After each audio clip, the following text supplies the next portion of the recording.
ഭക്തി താ ജഗദംബേ പ്രേമം താ ജഗദംബേ.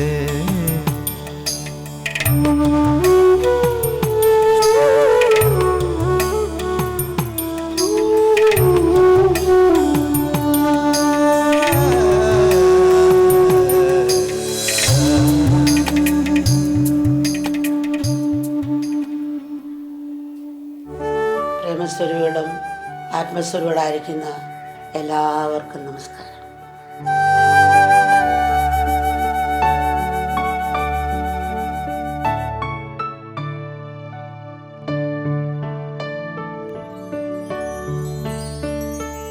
പ്രപഞ്ചശക്തിയുടെ അല്ലെങ്കിൽ ഈശ്വരൻ്റെ പ്രത്യക്ഷ രൂപമാണ് പ്രകൃതി. സ്നേഹപൂർവ്വം എല്ലാം നൽകി അനുഗ്രഹിച്ചും തെറ്റിയുമ്പോൾ സൂചന നൽകി താക്കീത് ചെയ്തും ശക്തമായി പ്രതികരിച്ചുമൊക്കെ ഈശ്വരൻ്റെ ഈ പ്രത്യക്ഷരൂപം പ്രകൃതി ദേവി ഒരമ്മ തൻ്റെ കുഞ്ഞുങ്ങളെ എന്ന പോലെ നമ്മളെ നേർവഴിക്ക് നയിക്കാൻ ശ്രമിക്കുകയാണ്. എത്രയെത്ര അനുഭവങ്ങളോടെയും സാഹചര്യങ്ങളോടെയും ഈ മാതാവ് നമ്മളെ പഠിപ്പിക്കാൻ നോക്കി. എന്നാൽ അതൊന്നും ശ്രദ്ധിക്കാനുള്ള വിനയമോ പക്വതയോ നമ്മൾ കാട്ടിയില്ല. പല മനുഷ്യരെയും പ്രവൃത്തിയും വാക്കും പരസ്പര വിരുദ്ധമാണ്. മനുഷ്യൻ വൃക്ഷം വെട്ടും, അതിന് പേപ്പറുണ്ടാക്കും. ആ പേപ്പർ തന്നെ വൃക്ഷം വെട്ടരുതെന്ന് എഴുതുകയും ചെയ്യും. ഇത്തരം കാപ്പട്ടിൽ നിന്ന് നമ്മൾ മുക്തരാകണം. ഇത് പറയുമ്പോൾ അമ്മ ഒരു കഥ ഓർക്കുകയാണ്. ഒരു മോൻ അപ്പൂപ്പൻ്റെ കൂടെ നടക്കുകയായിരുന്നു. അപ്പൂനോട് ഈ കൊച്ചുമോൻ പറയുകയാണ്, അപ്പപ്പാ, അന്തരീക്ഷത്തിൽ നിന്നും കാർബൺ ഡയോക്സൈഡ് എടുത്ത് അതിൽ നിന്നും പ്രാണവായുവായ ഓക്സിജൻ ഉണ്ടാക്കാനുള്ള ടെക്നോളജി മനുഷ്യനുടനെ കണ്ടെത്തും. അപ്പൂപ്പൻ ചിരിച്ചുകൊണ്ട് കൊച്ചുമോനോട് പറയുകയാണ്, മോനെ, ആ ടെക്നോളജി സൃഷ്ടിയുടെ ഏകദേശം ആരംഭം മുതൽ തന്നെ ഉണ്ട്. ആ ടെക്നോളജിയുടെ പേരാണ് മരം. പരസ്പരം പറയുന്ന വാക്കുണ്ട്, യൂസ് ആൻഡ് ത്രോ എന്ന്, ഉപയോഗിച്ചിട്ട് വലിച്ചെറിയാൻ. അത് ഈ കാലഘട്ടത്തിൻ്റെ മുദ്രാവാക്യമായി മാറിയിരിക്കുന്നു. വസ്തുക്കളോടാകട്ടെ, പ്രകൃതിയോടാകട്ടെ, അല്ല ബന്ധുമിത്രാദികളോടാകട്ടെ, ഈ മനോഭാവമാണ് പലർക്കും ഉള്ളത്. ഈ മനോഭാവത്തിൻ്റെ ഉത്ഭവം സ്വാർത്ഥതയിൽ നിന്നാണ്. സ്വാർത്ഥത ഒരു ഓട്ടോ ഇമ്മ്യൂൺ രോഗം പോലെയാണ്. ശരീരത്തിൻ്റെ സെല്ലുകൾ പരസ്പരം നശിപ്പിക്കുന്ന രോഗം. അവിടെ മറ്റുള്ളവർ പരിഗണിക്കുന്ന ഭാവം നഷ്ടമാകുന്നു.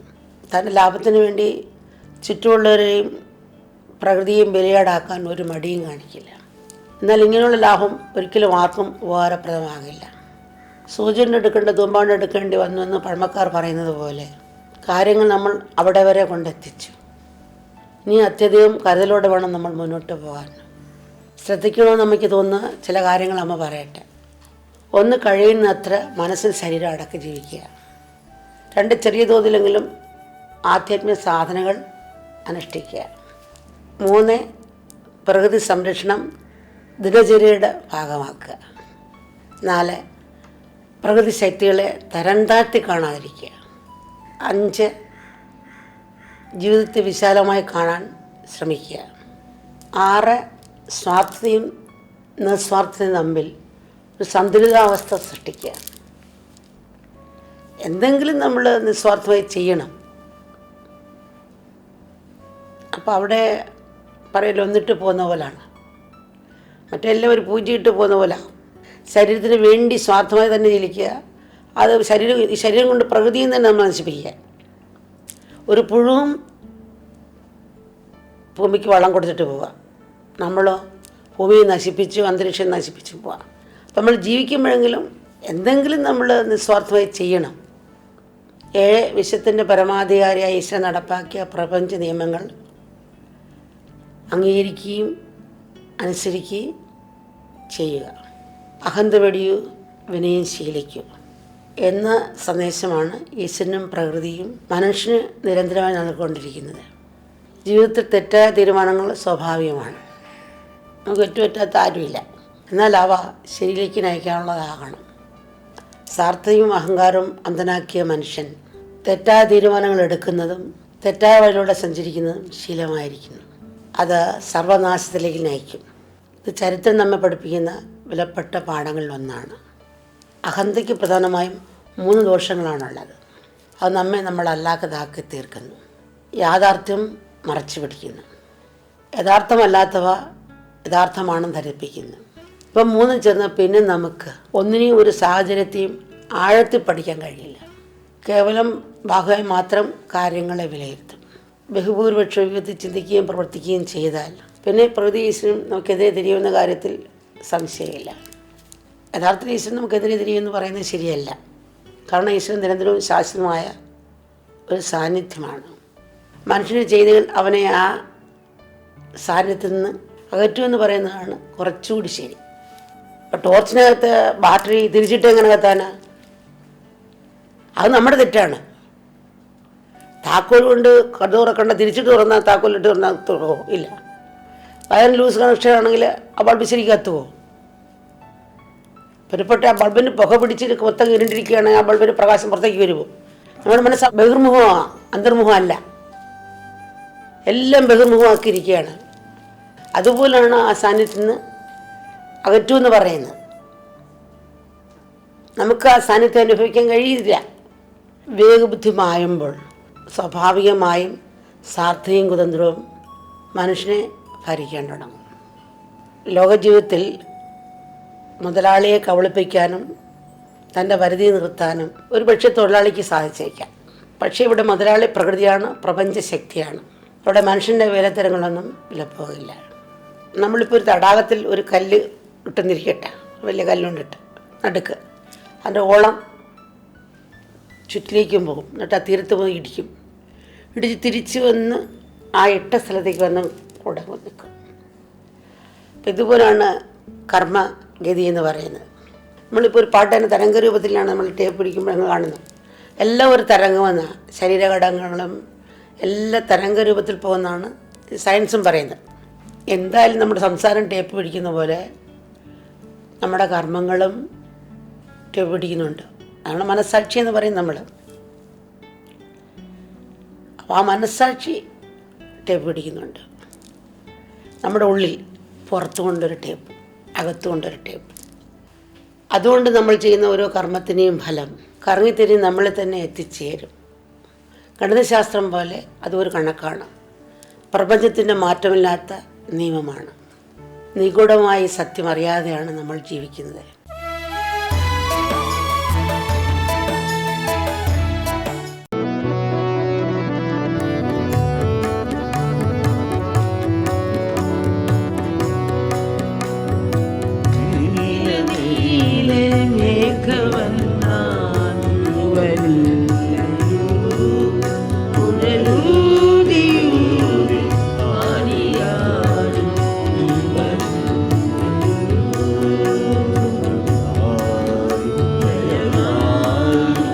Adilai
സകല വേണുഗാനലഹരിയായി വനമകമാകലാസ്യ നടനമാടി കഴുകി വരൂ വരൂ നീല നീല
കര കാണാത്തൊരു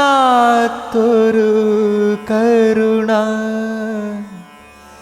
അലയിളകും നൻപിൻ പെരുമാ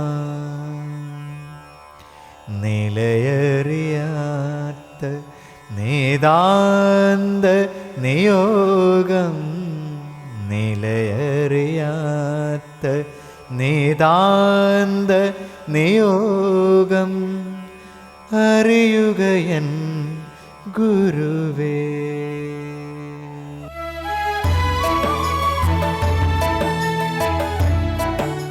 I humbly bow down Aromas, lotus sweet.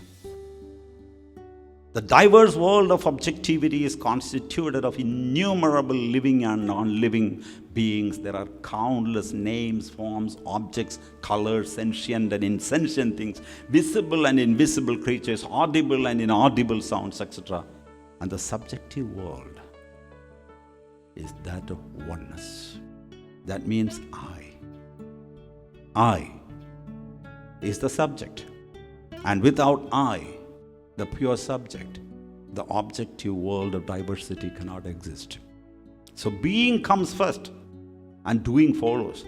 And what is doing? Doing is an extension of your being. Just as we achieve peaks of the objective world, we need to explore the possibilities of attaining the inner peaks, the peaks of maturity and peaks of other heights we can achieve, the soul can attain. So when we give importance to our objective goals, we should not forget to give the equal importance to the subjective goals. That's where the power of you or youthfulness lies. The thing is, we human beings need to be the subject of our own study. On the other hand, what are we doing? We are studying the external things. We have to be the subject of our own study. And when we become the subject, we will realize that both the problem and the solution are within. We think the world is the problem, time and space are the problems. No. We have been the problems always. Unfortunately, we human beings have created a particular type of problem. And what is this peculiar nature of this problem? We have owned the problem and became identified with the problem.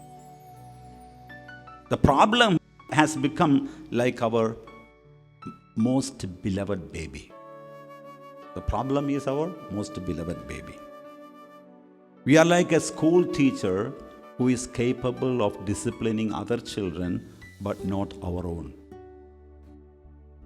Similarly, we may study the mind of other people but not our own. That is what psychiatrists do. Psychologists do that. Freud started that. Sigmund Freud. He never knew his own mind. So caught up in the rat race of today's generation is taken over by speed. Everything has to be fast, or else you will be pushed behind. Speed has an intoxication. And intoxicated by that speed, we miss seeing what is right and what is wrong.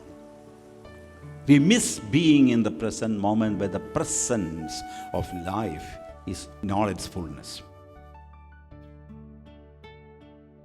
Any correction, whatever correction we can make, we cannot make it in the past. We can only make it here in the present moment. Whether it is external or internal, it can only be made here. All corrections, whatever correction you want to make, do it now. And if you make that as a practice, then you can retain your youthfulness. I have heard a story, a humorous story. A young newlywed couple purchased a new expensive car. So the excited husband took his wife for a long drive. The husband drove the car at maximum speed. The wife was scared to the core. Screaming, she repeatedly asked her husband, "Why are you driving so fast? Where are we going?" For which the husband answered coolly, "You are unnecessarily disturbing me. Instead of worrying about the destination, enjoy the speed. That's most important." This is today's world. The attitude of many people, especially youngsters. The destination is unimportant. Speed is most important. Perhaps in today's world of quick fix, cutthroat competition, We may have to consider speed to some degree. However, the problem is that we get intoxicated by the speed and forget about life and the real goal of life. Slow down a little bit so that we can see what we are doing, what we are thinking, the nature of our mind. The body is like a musical instrument. For example, like a guitar or a violin. The strings of this guitar represent the mind, emotions, and intelligence. Unless the strings are properly tuned, the music will not be enjoyable. It may even be deafening. Hence, even though the external case of the guitar is artistically made from finest sustainable wood and could be considered an heirloom quality instrument, tuning the strings are also very important.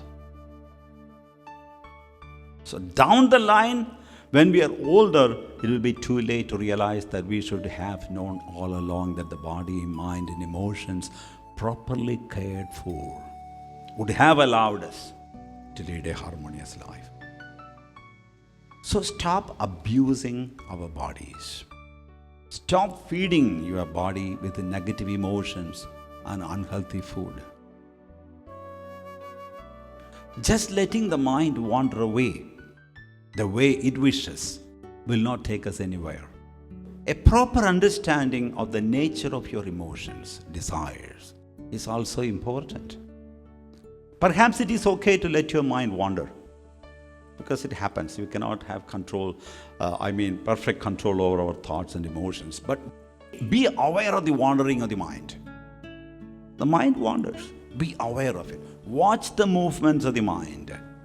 Then it becomes a meditation. A journey towards your inner youthfulness.